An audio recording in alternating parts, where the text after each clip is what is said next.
Avant naloba, nazoti que la binotan, bolanda nos vidéos. Bolanda bien avec beaucoup d'attention avant naloba. Na conseil des ministres plus d'une fois. Balobi ke batu bazwa sens unique te. Kaba o bazaki na conseil des ministres wana, biso ba député to tambola na ba girofa, kabino ba membre bureau nde bozaka nango soki pe bo viola kanga na bité. Honorable président, kaba ngoma ko wana pioko. Ba sens unique et paille.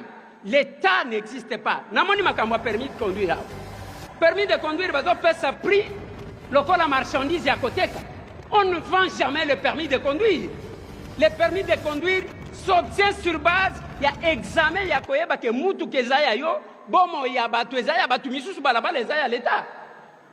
Mais biso tozo sala débat sur le permis de conduire lokola marchandise tozo tek bakopesa.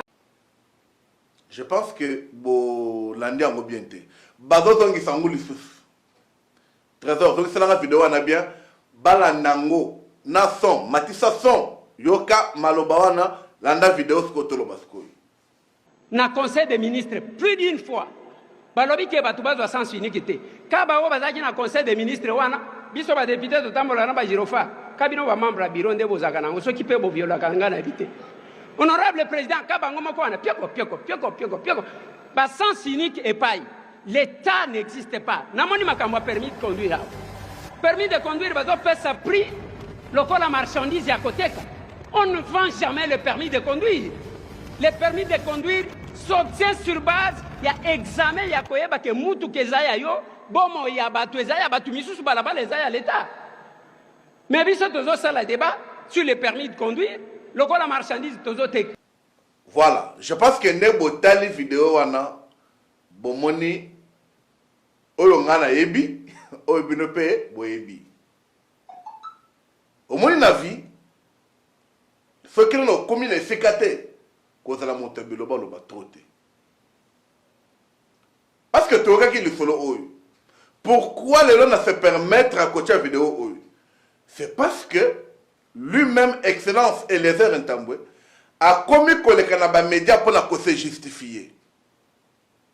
Excellence, ministre délégué auprès du ministre de Défense nationale, chargé des anciens combattants. Vous êtes Excellence, vous êtes ministre, Oyo ba Congolais balingi trop. Changement et bandakana et bandeli. Changement pe bandakana mutumoko. C'est ça changement. Mais bon monique na 2024 pour la commune Anabotala. Ministre Eliezer ou la député Eliezer azali ko s'insurger contre ba ministre oyo bazoti na conseil de ministres bazoloba. Kaka eloko alobaki lelo ekangiye. Par là, nous savons tous que le ministre Eliezer Ntambwe, avant défenseur Mounen, il y a un intérêt, il y a tout, il y a koloba mingi, et puis il y a koyoka trop. Surtout dans l'émission, il y a Tokomi Wapi, mais il y a koyoka makasi. Mais tant la jour, on a koyoka na biscade, embouteillage mouke, pour la vidéo, on a bien. Vous voyez que Zélé est un embouteillage à mouquet. Ou dévier. Bas dévier. C'est sans cynique. Makambo ya condamné qui makambo ya sali. Nazolo baboye c'est pas que Nazali ko trajet ministre té. Moi je rappelle au ministre oyo peuple a ligi. Oyo bakino ba lingi. Oyo alobelaka bango. Papa et ben de la pouvoir comme la vignon il y a pouvoir ya ba congolais te. Toko sepela biso ba congolais. Biso ba fatiste. Biso ba to defendara fati. Biso peut to nimela kayo. Toko sepela embouteillage ezeli yo posa na kati embouteillage. La chose à faire au faut tamona ba permettre ba militaire c'est d'au moins bakeba fongola zela ba régler zela oya oleka mais solo comme ya que ozo ya peine en retard ozo tika mbatu ozo côté na embouteillage excellence na moni ozobebi sa carrière parce que ozopesa bato sujet ya kotonga yo ozopesa bato sujet ya bakritike yo tala excellence nazolobela yo boye avec tout amour que j'ai pour toi oyebi oza na bavideo ebele oloba ebele donc ndenge oza na baajustement na yo avant obeta zongisaka ata 5 vidéo otala makambo olobaki na makambo osali parce qu'à partir de tes vidéos bakoki komontelo film mosusu je ne sais pas nde nazoloba soki nazoloba mabe ou bien yokanisaki nini nde natie vidéo mpona critiquer ministre Eliezer Ntambo te natie po comme référence mais natie mpona kolakisa ke alobaki c'est le contraire azonga na nzela zonga congolais comme tous les congolais ndenge banda koloba zonga ministre responsable comme tu critiquais notre ministre wana maloba nanga wana pe conseil nazo pesa yo oui nalobi bien ezali conseil nga pe nazo pesa yo nalobela ndeko Eliezer ministre Eliezer honorable Eliezer po balobaka ete mwana moke pa kobeta mbunda bakolo basali nini babini po na tshikolo kuna place balobi ke na bakolo bakobeta mbunda babini te donc awa le kama outrage ezate ayo ezali kama nazo talisa excellence ministre Congolais alingi yo mingi e Congolais yokala ko mingi sala ba acte et matérialisation de lisusu excellence kanisa jour wana embouteillage wana hein otelemaki na kati ya embouteillage siko Congolais asanene a filmé yo ozisa senekete oyebi lisele linga beta malelo te est-ce que lisele linga beta malelo ça pouvait être modèle pour na ko prêcher ba ministre mosusu ah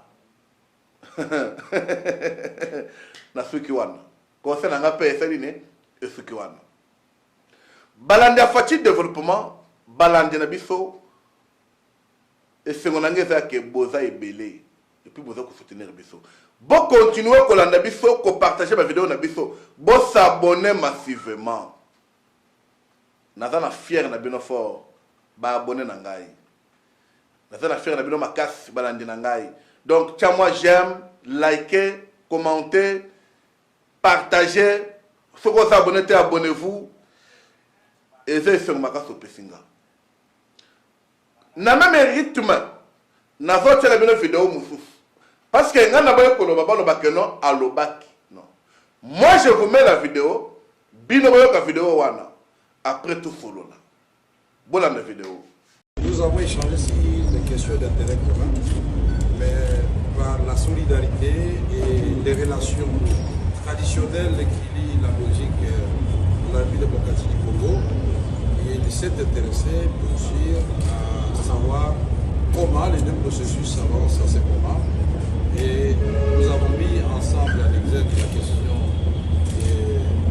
humanitaire à l'est de la République démocratique du Congo, où les gens souffrent, où les gens n'ont pas demandé que la guerre éclate dans cette partie du pays et où les services sociaux de base devaient continuer à fonctionner. Nous avons parlé de la diplomatie classique, qui est son domaine. En même temps, il ne faut pas oublier qu'il avait été aussi le parlementaire, et pour le moment, il est vice-ministre des Affaires étrangères. À côté du président de l'Assemblée nationale parlementaire, donc nous avons la diplomatie classique, la diplomatie parlementaire. Nous avons passé en revue les deux processus de Doha, c'est-à-dire Washington, qui met ensemble le président Tshisekedi et Kagame bientôt, et à travers leurs émissaires déjà un accord de principe avait été signé. Les M23 et les gouvernements ont signé aussi une déclaration de principe. Mais nous avons tous constaté que cela n'a pas changé grand-chose sur le terrain. Donc les efforts doivent être faits et d'autres acteurs doivent être associés à cette démarche qui doit être globale. Quand je dis d'autres acteurs, la République démocratique du Congo doit se saisir de cette question. L'Afrique, au premier plan, avec l'Union africaine, l'Union européenne qui nous a accompagnés depuis longtemps et qui était à la base de la résolution 2773 doit être oubliée. Donc nous devons résoudre cette question de façon globale. dans l'intérêt de tout le monde, de la République démocratique du Congo, du Rwanda, et surtout de la population congolaise qui est la première victime de cette guerre. J'apprécie à sa juste valeur la diplomatie belge, j'emprunte le mot du vice-premier ministre, qui a été vocal, qui a été audible.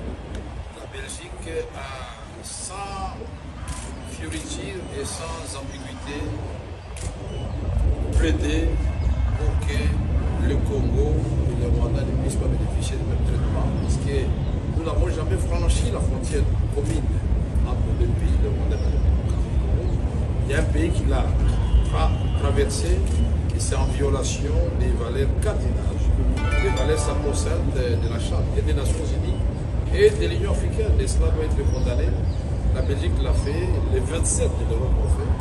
Et nous étions étonnés de voir que ce soit la Belgique qui reçoive seul les coups du Rwanda et nous disons, nous sommes solidaires et reconnaissants.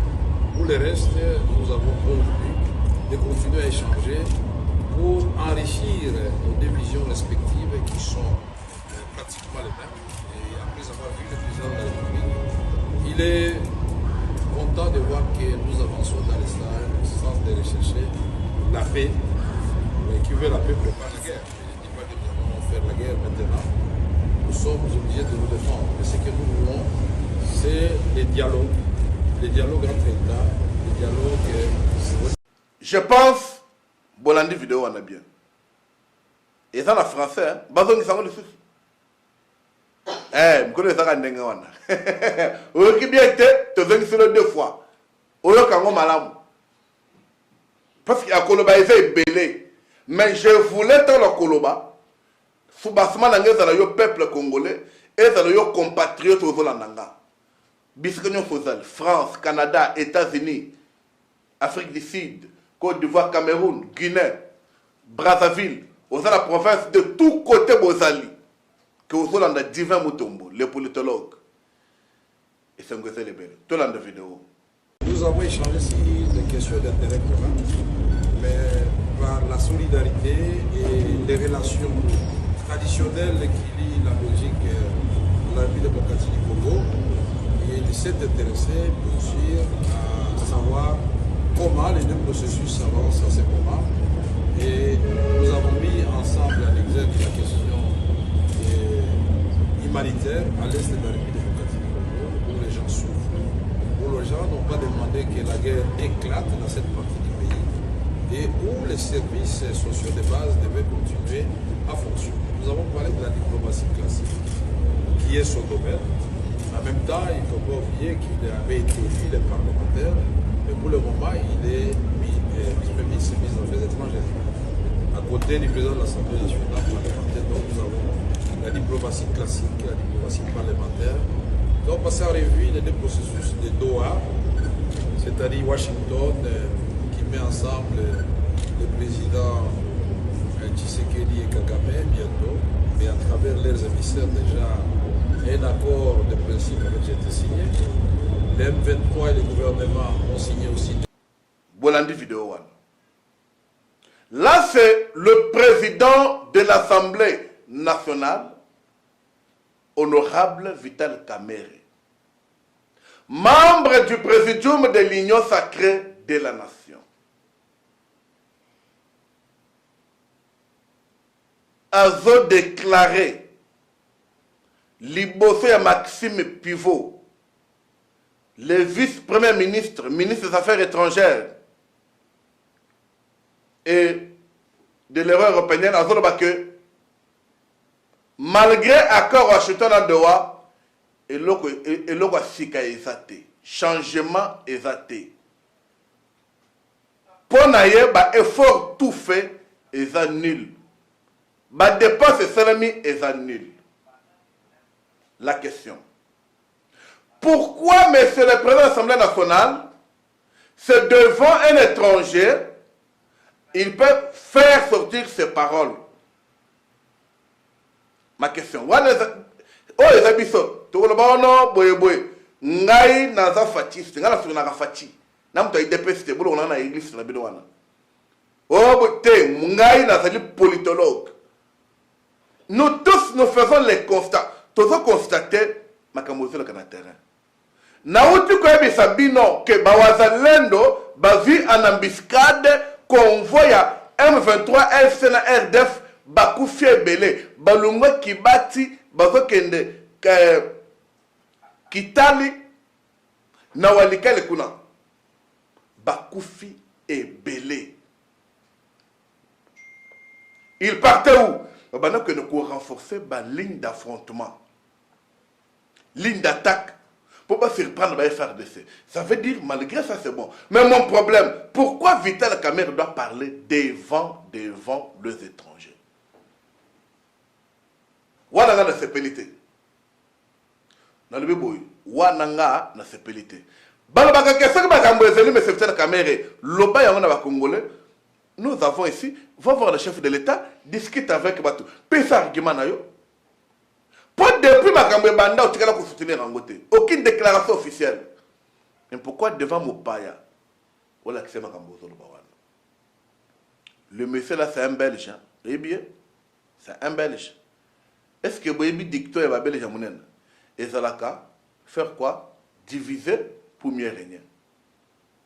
Mais on sort côté la piège, papa. Wana na olobi na micro toyoki. Pour confirmer que na olobi la bango. Bon olobi na bureau.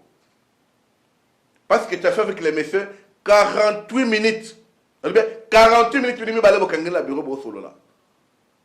Mais tellement makambo izole kana Congo. Ba Congolais balani na biso peut-être oloba nini likambo eza que liboso batwana ko foko za la mayele. Il faut d'abord saluer l'accord.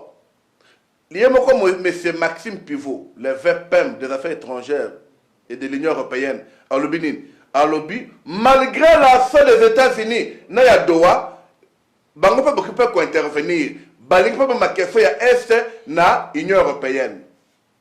Il a parlé. Question de l'encourager, pour le bon que ça va, mais moi yango parce que tout le monde qui me vend de tous côtés. Pour garantir que le fait que Washington, le fait que Doha, bah c'est bandima qui tout ça l'accord et empêcher Moutoumousou à travailler. Je ne sais pas si on est d'accord comme ça. Mais, hein? Il n'y a aucun changement depuis la signature des accords. Je ne sais pas quel est le rapport au PSLimbo Canabiso. Makamaboyeza Malamute.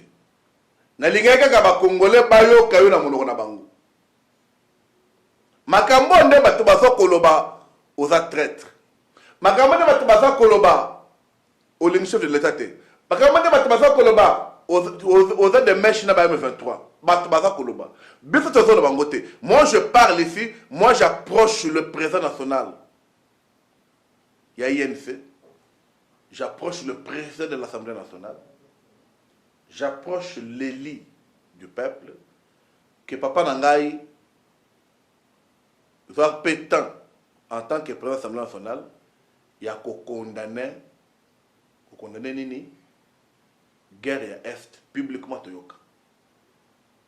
Fais-le, parce qu'avec les chefs. Dans l'Assemblée, tu parles toujours Makamboyo, et ça que les bateaux balingara chef. Liberté d'expression, on te les laisse, mais tu es avec les chefs. Au moment où président de l'Union sacrée, tu es mon chef là-bas de l'Union sacrée. Mais tu ne peux pas, moi, ne collecter. Et collecter, cher président national de l'ANC, Vital Kamerhe. Na Kangiwana, conseil on a pesi, na boya batba récupérer, na chef vidéo bolandi, makamba lobby, ndenga na le commentaire nanga. Na pesi point de vue nanga, na engagé ta fatigue développement te, na engagé l'Union sacrée. Na s'engager à moi que non makamwana côté n'engagé bien te mokonzi ça la point de presse qu'on est d'abord makambo de la kana na est pour qu'on a walikal kalate ba qui te peine na walungu et pas na bino ouzanine ce pays t'a déjà tout donné attends le ba le basomba ba somona na combien ozo peser fort je passe banda ko ngai si j'ai mis ça tout na suki sawana. Botela ba photo oyo. Moni photo wana. Voilà. Au moni maman wana Azali secrétaire général na ministère de la jeunesse. au moins papa bavandi kuna o bazamisa twana ba directeur ministère jeunesse ba o moni kuna wana sima côté maman secrétaire général wana ba directeur misusu na bango tu wana wapi jeune. Ça veut dire que bato bomoni wana bazeli ko former ministère ya jeunesse au lelo excellence grâce Emi Koutino Azokamba. Je salue excellence madame la ministre grâce Emi Koutino. Tu es très la PC mbote prophétique. Alléluia. La PC prophétesse Emi Koutino mbote. Elle mérite tout ça. Mais dans la bateau ministère jeunesse. Donc, dans ce pays, on n'a pas confiance à la jeunesse. Est-ce que c'est normal, Makamoboy? Est-ce normal? Est-ce normal? Ou quitter? N'a le bien, est-ce normal? Makamo te bela kangot. Oui, mais que na Congo, Makamo, c'est le contraire. Nandimi, n'a pas pas toi les raisons. Ministère de la jeunesse, botte la bateau et bango basana bango bango wana. Pas de ministère de la jeunesse. C'est la honte. Nde au monaka, privé ya makala eza na selemba o, bazo benga ngo privé de makala. Mboka trouble. Mboka ya trouble. Aéroport, eza soki na sele, ba benga ngo aéroport de Njili. Ah, mboko ye. Tala, biso to boy ba ngambwana. Biso tozolo baboy. Tous à la série. Le chef de l'État, makambo tozolo ba po yoka, po tala. Ba mama ozo monona ba papa wana. C'est ba koloka mwana. Ba koloka mwana papa. Ah, fatito lo ba ndenge papa. Ba koloka mwana ba tozo mona wana. Moi je demande, là je regarde excellence madame Emi Koutino avec le gars qui fait rire. Excellence, prends courage. Fais le nettoyage à ce ministère-là. Je sais que c'est un combat. Je sais qu'on va t'attaquer. Mais, prends du temps de faire des nettoyages à ce ministère-là. Et le ministère, il y a jeunesse. Alors, jeunesse, il faut se retrouver. Quand je parle là, et ça peut changater. Mais il faut faire l'exception. Ce qui va avant yo, bakoka kite pour changer bilongo. Changer bilongo. Nadebo on a bango mosalate. Tinda bango atana ministère de formation professionnelle. Tinda bango atana ministère des affaires sociales, atana culture et art. Bal tike la ba jeune bazwa relève. Nous n'avons pas de jeunes capables de vous seconder comme secrétaire général. Excellence Madame la Ministre, grâce à mes Koutino. Je suis du Motombo. Je suis politologue. Je suis fasciste. Ces choses, je vous le dis, ils apportent empreinte dans le ministère, il y a jeunesse et éducation à la citoyenneté. Tika ba empreinte dans yo. Lequel a la place moussous. Au bazana âge retraite, bac de retraite. Et par même occasion, je demande au chef de l'État, je demande à la première ministre, le chef du gouvernement, Madame Judith Semino, Bossonga, grâce à Salam Moussala, grâce à Zali symbole la jeunesse, grâce à jeunesse bandimiye, grâce à Tolingi à Salam Moussala, un jour, bandi me l'appelle jeunesse. Pourquoi je soutiens grâce à Emi Koutino? C'est pour que Mboka Oyo, balingaka bajenete. Balingaka bajene ba occuper poste à malamuté, poste à l'écoloté. Mais biso ba jeune, toza simanaye, toza kwa appuyer pour qu'il nous fasse du bon travail et de la témoignage pour que demain, ba ko reconnaître biso. On avait un jeune, Constant Moutamba. On l'a combattu par devant. Il est tombé. Nous ne voulons pas que Bilongo et combattre grâce à continuité. Parce que, dans le moment où il y a une décision forte, une décision dure, Bilongo est côté les mélaillés. Bilongo est colocaillé. Il y a un lobby, beaucoup locaillé, beaucoup craillé. je ne suis pas contre vous. Pour beaucoup de vidéo nanga. Nga na lobi boke na chômage te. Na lobi bilongyo. Bati ne bino na culture et art. Bati ne bino na aménagement du territoire. Ce qui peut boboy boke na ta fonction publique. Parce que botika la bisi ministère de la jeunesse to kamba yango bisomoko. Ezali seul ministère ba pesa jeunesse. Ezali 53 ministères. Mais moi, n'est pas pour la jeunesse. Quand je parle, je demande aux Congolais qui m'écoutent de soutenir cette démarche. Madame la ministre, je pense que mon message est passé. Chers compatriotes, ça je parlais à Madame Grace Aimée Coutinho, Excellence la ministre, la prophétesse. J'aime l'appeler comme ça. Pas ça, c'est un ministère sans évocation. Hein? On n'a pas évoqué. On est appelé un ministère, il y a l'eau là et vendre. Mais la chose que nous voulons, c'est que il faut échanger. Pour notre pays, on parlera encore quoi? On parlera encore quoi?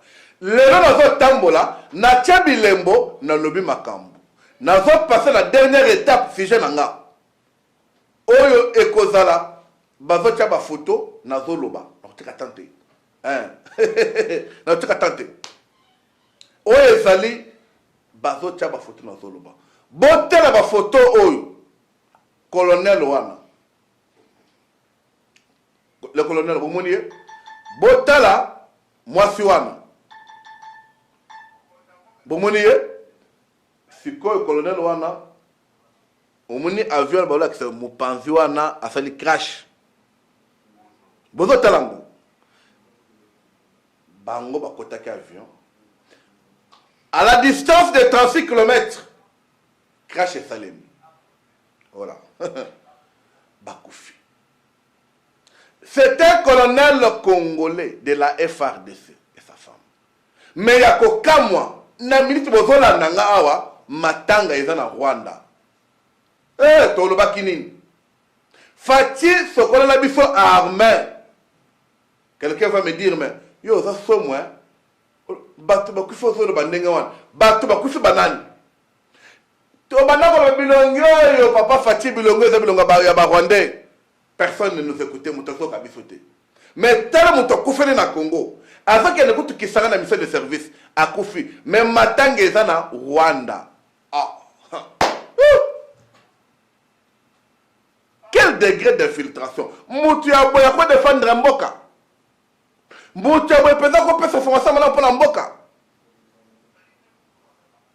ne sais pas ce que vous avez dit. Il est là. Morphologie, n'a pas de problème.